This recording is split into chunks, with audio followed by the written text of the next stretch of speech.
Tudo bem, pessoal? Como vocês estão? Na semana passada, nós erramos o número. Eu fui influenciado pelo backstage aqui, que soprou o número errado. Então, nós estamos trazendo o número atualizado dessa série da quarentena. Este é o 10º domingo de mensagens gravadas aqui em nosso local de cultos, sem vocês estarem presentes, o que faz muita falta, dá muita saudade, mas é o que nós temos para esse momento.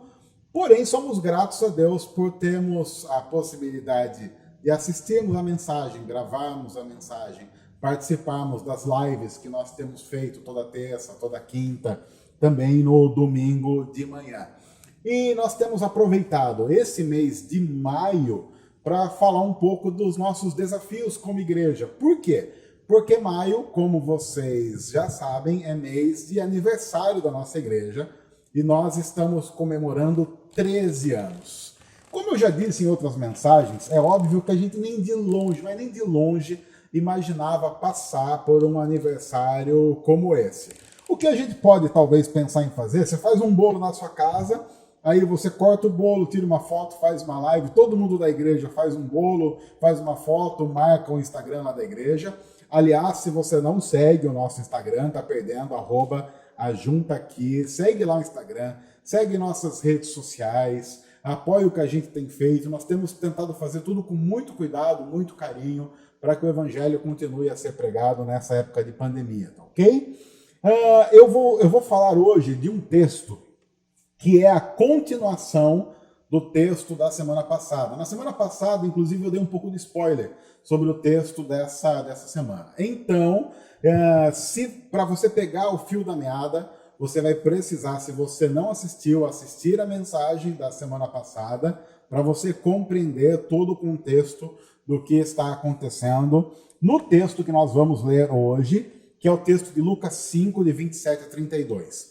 Eu quero dizer uma outra coisa. Esse texto é um texto conhecido, nós já falamos sobre ele.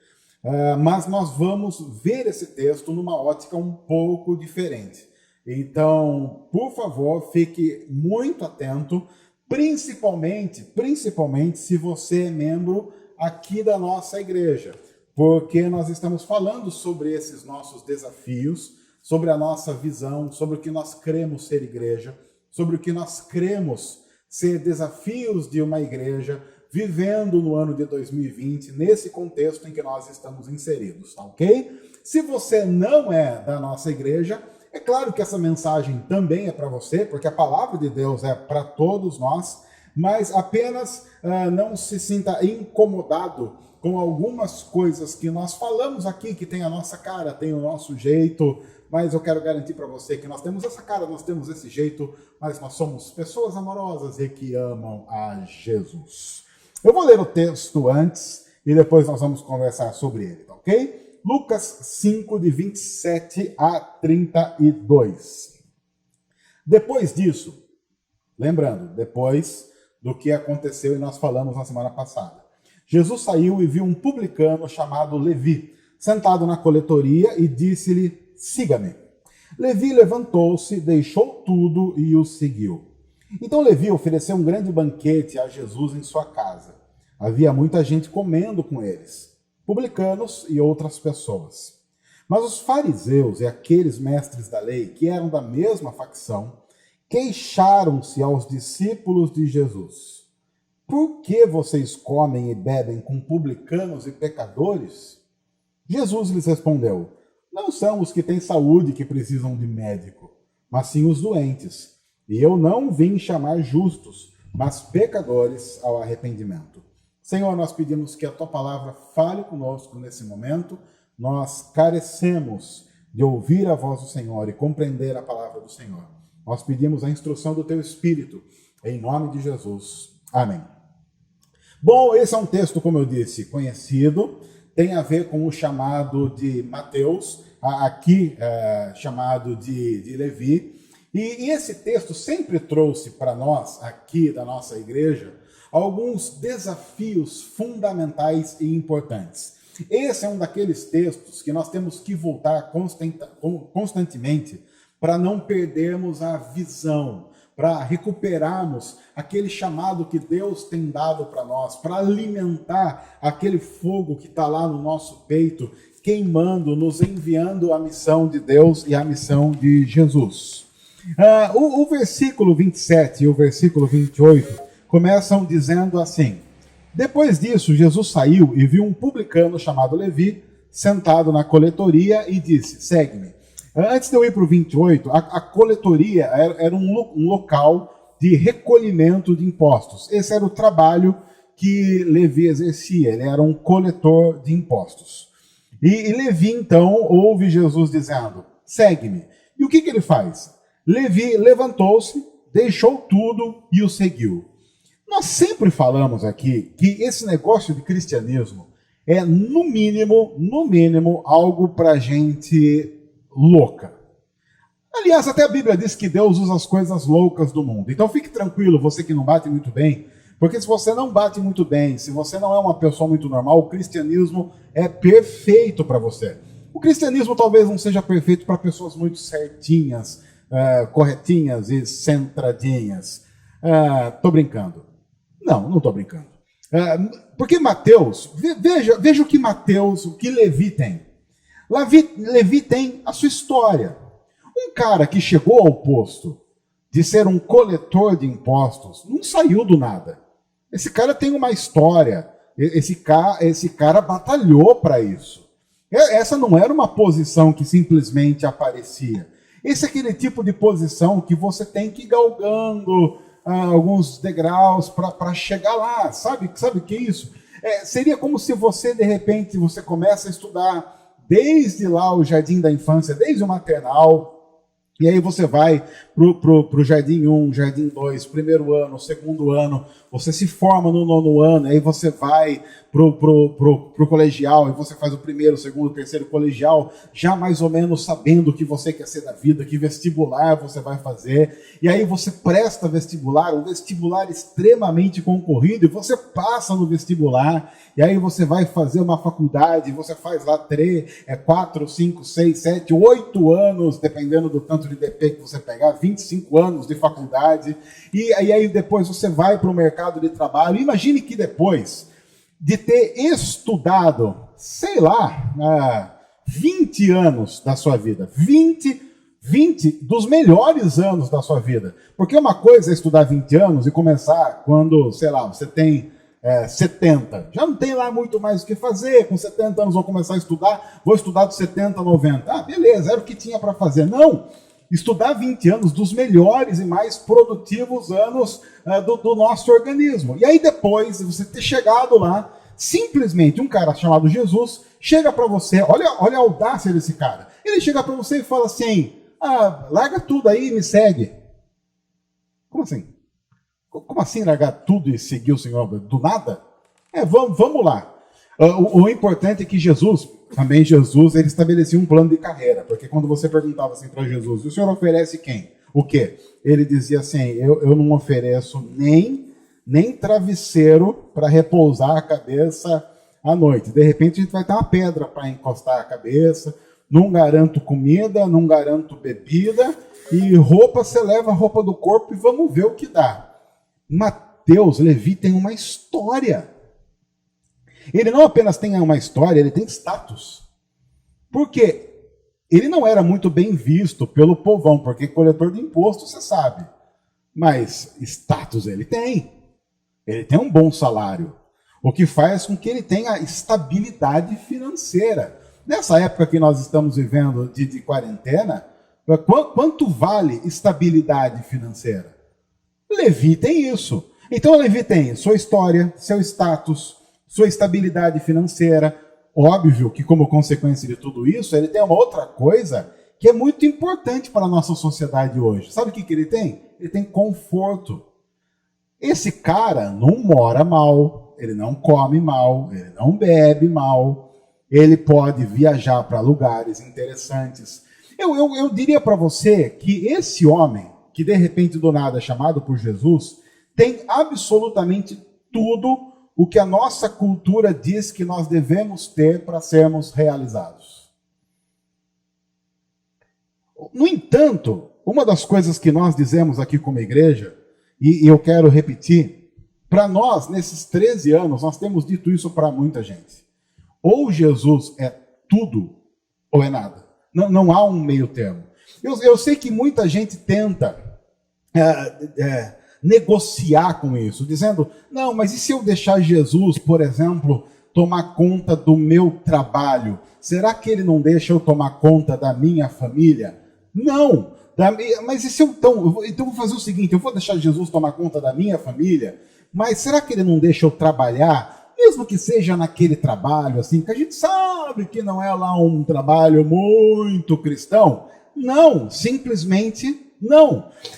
O interessante é que nesses 13 anos, muita gente se decepcionou com a nossa igreja, pelo simples fato de nós sermos uma igreja que tem um layout um pouco descolado.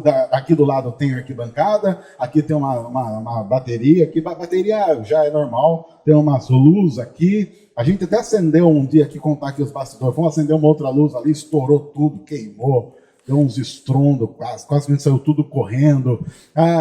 Por exemplo, enquanto a gente está gravando aqui, eu estou aqui com uma camisa, tudo certinho. Eu não sei, antes que o pessoal pergunte, eu estou de calça jeans, não sei se dá para ver aqui, dá para ver? Dá para ver? Estou de calça jeans. Então eu estou aqui com uma roupa, não dá para dizer roupa pastoral, porque muita gente acha que roupa pastoral é roupa de terno e gravata. Eu não vou entrar nessa discussão, mas eu quero dizer para você que quem está gravando ali atrás, o produção, tá lá, ó, bermuda, boné, e o boné dele lá nem é boné evangélico, não está escrito no boné dele só Jesus salva, está escrito Ride or Die, com uma caveira. Tá uma coisa horrorosa. As pessoas se decepcionam com a gente porque elas olham para a gente e pensam assim, oba, chegamos numa comunidade em que tudo pode. Tudo pode se você disser que tudo tem a ver com uma obediência irrestrita a Jesus. Jesus ou é tudo ou nada. Não, simplesmente não dá para ficar negociando esse lance de dizer, olha, vamos fazer uma comunidade com um layout interessante, com uma mensagem que seja palatável. A mensagem de Jesus muitas vezes não é palatável porque mexe com o nosso pecado. A gente sabe que, inclusive, quando a gente começa a dizer isso, essa é uma daquelas mensagens que depois o pessoal fica dando dislike, porque não gosta, dizendo assim, olha, mas às vezes vocês são muito duros, às vezes vocês vão muito com o pé no peito. Sabe por que a gente faz isso? Porque a gente tem aprendido a fazer isso com a gente mesmo. Nós, desculpa dizer isso numa gravação como essa, com relação à administração de pecado, nós somos completos idiotas. Jesus chega para um cara que tem absolutamente tudo que as pessoas estão dizendo que você tem que ter para ser feliz e ser realizado, e diz assim, larga tudo essa besteira aí, isso aí não é nada. E segue. Levi, entendendo quem era Jesus, fez o quê? Simplesmente levantou-se, deixou tudo e seguiu a Jesus. É isso que nós queremos naqueles que fazem parte dessa comunidade. A coragem de simplesmente deixar tudo e fazer o que Jesus quer que nós façamos, independente da situação. E nós estamos dizendo que é fácil fazer isso, nós nem estamos dizendo que é prazeroso fazer isso a princípio. Nós estamos dizendo que essa é a coisa certa a fazer. E nós não podemos viver a nossa vida a partir do prazer que sentimos ao fazer alguma coisa, mas sim a partir do que aquilo tem a ver com a fidelidade à palavra de Deus. É complicado viver assim? Claro, é muito complicado viver assim. Porque vai fazer, por exemplo, com que você, ao invés de largar a sua esposa, tente se reconciliar com ela, quando você está querendo simplesmente novos ares e novas emoções. Vamos para frente. Eu estou falando essas coisas aqui, e eu estou tentando manter a concentração, porque a produção fica torcendo ali atrás, levantando placa do, é isso mesmo, fala daquele. Versículo, deixa eu ver, me perdi aqui, versículo 29. Então, esse cara que largou tudo e seguiu a Jesus, ofereceu um grande banquete a Jesus em sua casa. Havia muita gente comendo com eles, publicanos e outras pessoas. Aí é interessante que ele resolve seguir a Jesus e resolve tornar pública a sua decisão de seguir a Jesus, e ele reúne a galera. Ele chamou os seus amigos para jantar. Uma das coisas interessantes, não sei se você já viu isso, já reparou isso, é que Jesus gosta de comer e Jesus gosta de quem gosta de comer. E eu não tenho como não gostar de alguém que gosta de quem gosta de comer. Jesus é o tipo do cara que, se você convidasse para um churrasco, ele ia ser um dos primeiros a chegar e um dos últimos a ir embora. Ah, mas Jesus iria comer? Assim, iria, porque ele comia lá as coisas. Quando você olha para a cultura judaica, comer junto não tem apenas a ver com matar fome. Comer junto tem a ver com a disposição em compartilhar a vida toda.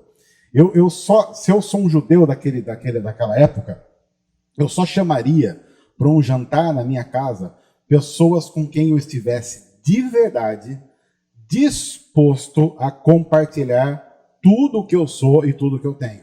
Quando ele convida Jesus, ele está dizendo isso. Pessoal, ó, vocês aí que são meus amigos, me conhecem, eu quero dizer que eu estou incluindo no hall de pessoas com quem eu quero ter um relacionamento para o resto da minha vida e compartilhar tudo o que eu sou, que eu tenho um cara aqui que eu quero que vocês conheçam. Agora, uma outra coisa interessante é que, segundo uma tradição de pureza daquela época, havia algumas regras que o judeu precisava seguir. Por exemplo, um judeu não assinava um documento, ou não poderia assinar um documento, sem saber quem é que iria assinar aquele documento também. Porque ele não podia colocar nem a sua assinatura do lado da assinatura de alguém que não fosse puro como ele. Um judeu também jamais iria jantar na casa de alguém sem saber quem iria estar lá.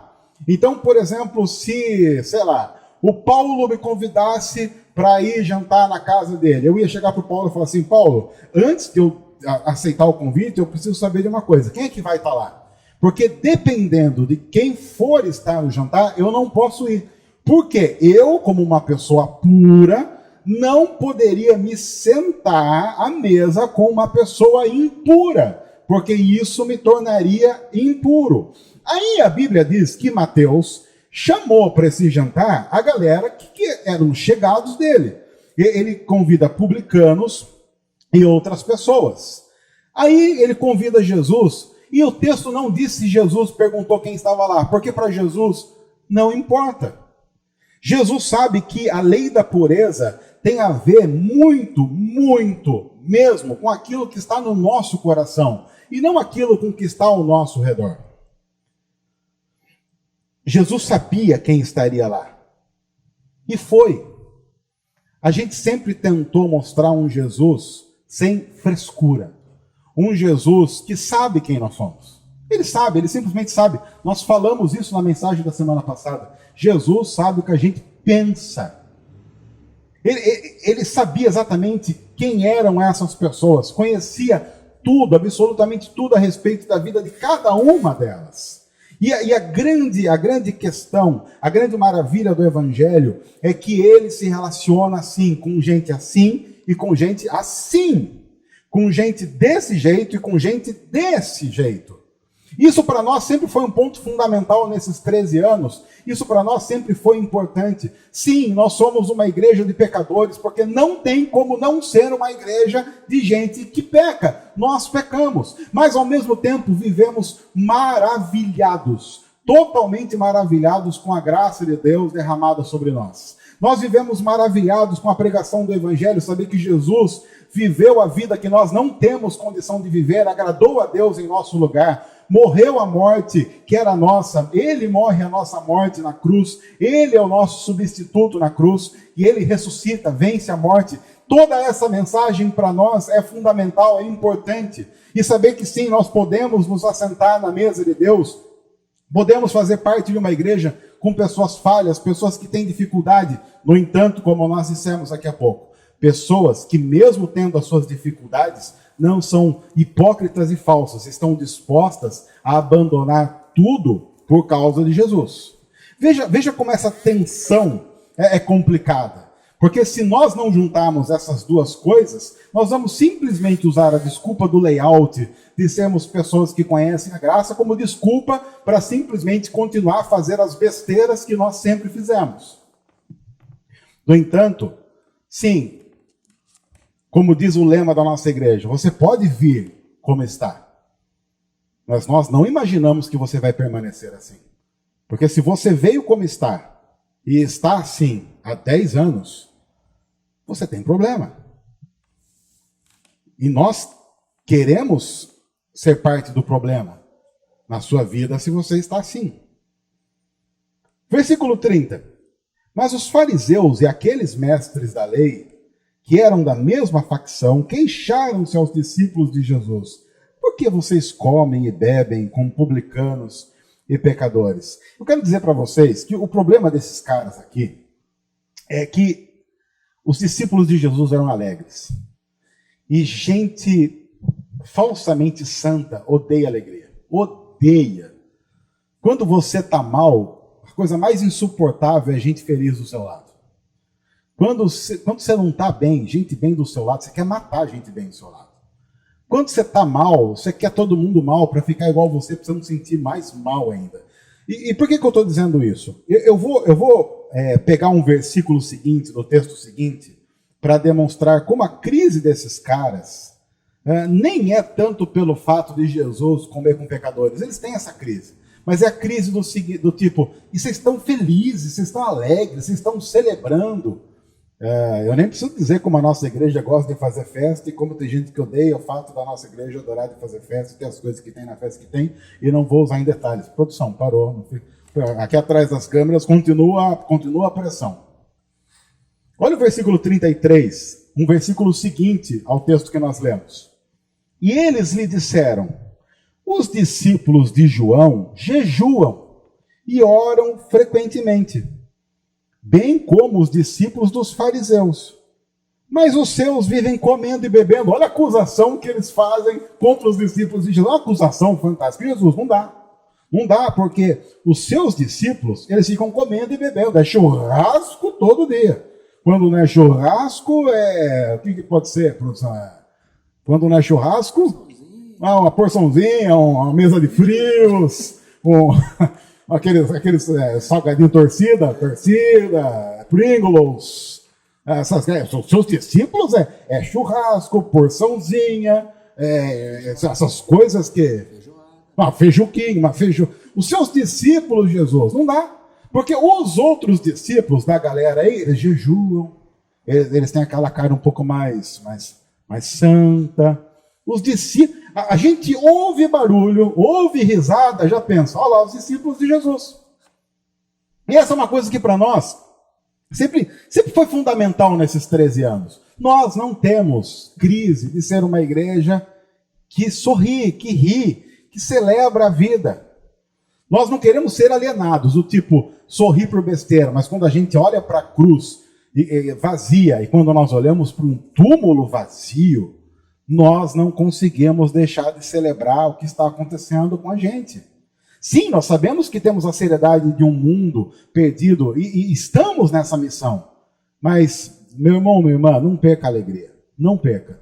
E não caia no conto daqueles que dizem que quando você está sorrindo, você está menos santo. Porque foi essa acusação que fizeram contra os discípulos de Jesus e ela é mentirosa. Jesus gosta de gente que celebra, Jesus gosta de gente que come, Jesus gosta de gente que bebe, Jesus gosta de gente que sabe aproveitar a vida dentro, claro, óbvio, de limites estipulados pela palavra de Deus. Nós dissemos isso no começo dessa mensagem. Gente santa que não gosta de riso é geralmente gente falsa ou doente. Gente santa que não gosta de riso precisa de Jesus.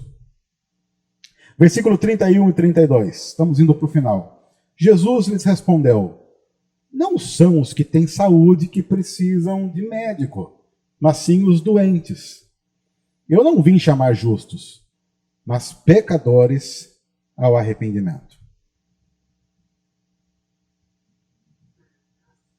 Às vezes a gente escuta gente dizendo assim, olha, eu não vou pro médico. Não vou pro médico porque você sabe o que acontece que você vai pro médico. E não tem jeito. Você tá bem. Imagina que você tá bem. Você tá aí na sua casa, tá tranquilo. Daqui a pouco, se você tá assistindo essa mensagem antes do almoço, daqui a pouco você vai almoçar, você tá bem. Aí, de tanto o pessoal falar, vai fazer um check-up, vai fazer lá um check-up, é bom fazer um check-up. Aí a pessoa pergunta, quanto foi a última vez que você fez um check-up? Aí você fala, foi em 90, tipo, faz 30 anos que não faz check-up. Aí você vai fazer um check-up, começa a chegar o resultado. Você tem a certeza que vai morrer amanhã. Porque o check-up dá que você tem colesterol alto, aquele colesterol ruim, aquele que não tranca a rua, mas tranca coração. Como é que chama aquele outro? Triglicérides lá, tá bombando, tá nas alturas. O que mais que pode dar errado? A tireoide já tá explodindo. Tá tudo. Você descobre que você é uma bomba relógio. O médico, ele abre o seu exame e ele faz o sinal da cruz. Aí você pensa, opa, alguma coisa tá errada aqui. Tem muita gente que espiritualmente vive isso. Olha, eu simplesmente não vou nem chegar perto desse negócio de igreja, porque quando eu ouço sobre pecado, eu vou me descobrir doente. Mas fingir que a doença não está lá, a gente tem visto isso, né? Fingir que a doença não está lá, não elimina a doença. Não é nem de longe a maneira mais sensata de lidar com uma enfermidade. Então, quem não quer se descobrir doente, faz o quê? Nem vai para o médico. Você conhece gente assim? Eu conheço um monte. Quem se acha perfeito, então, ele olha para médico e pensa, puxa, deve ser ruim viver uma vida em que você precisa desses profissionais, né? Imagina alguém que precise de um médico. Na nossa cultura mesmo, uma pessoa quando vai ao médico, vai porque ela simplesmente notou, tô mal, tô doente. Aí vem Jesus e diz, os sãos, aqueles que acham que estão bem, não precisam de mim. Mas os doentes, aqueles que olharam para a própria vida e reconheceram a própria natureza, esses precisam. Aí o próprio Jesus diz, eu não vim chamar justos ao arrependimento. Mas espera aí, mas a pergunta aqui é, quem é justo? A própria Bíblia diz que não há justo, nenhum sequer. O que Jesus está dizendo aqui não é, claro, que aqueles caras, aqueles fariseus eram justos. Ele está dizendo, o problema é que vocês se acham justos. Mas vocês são aquele tipo de doente que nem sabe o quanto está doente. E é o pior tipo de doente.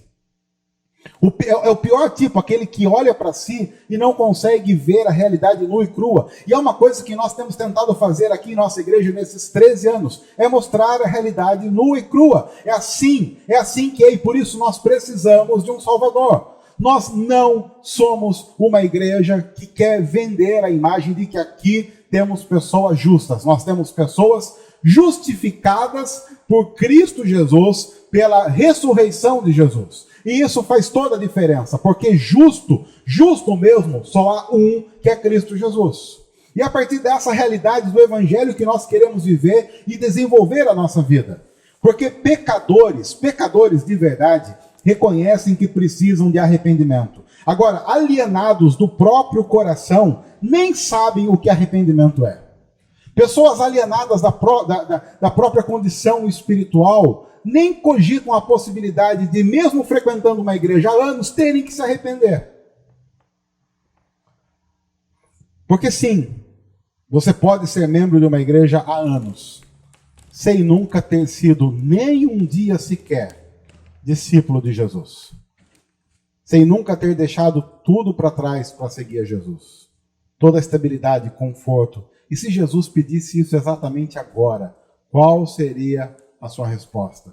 Nós queremos ser uma igreja de gente que simplesmente vai dizer, Senhor, se é o que o Senhor quer, é o que nós faremos. Mas nos ajuda a não perder o riso e o sorriso na caminhada. Porque nós não somos alienados, nós conhecemos e sabemos o sofrimento. A nossa igreja tem muitas histórias de sofrimento. Mas todas essas histórias estão convergindo para o dia em que Jesus vai voltar. Nós estaremos para sempre com Ele. E sabe o que a gente vai fazer? Cultuar, comer e beber. Vai chegar o dia. Maranata.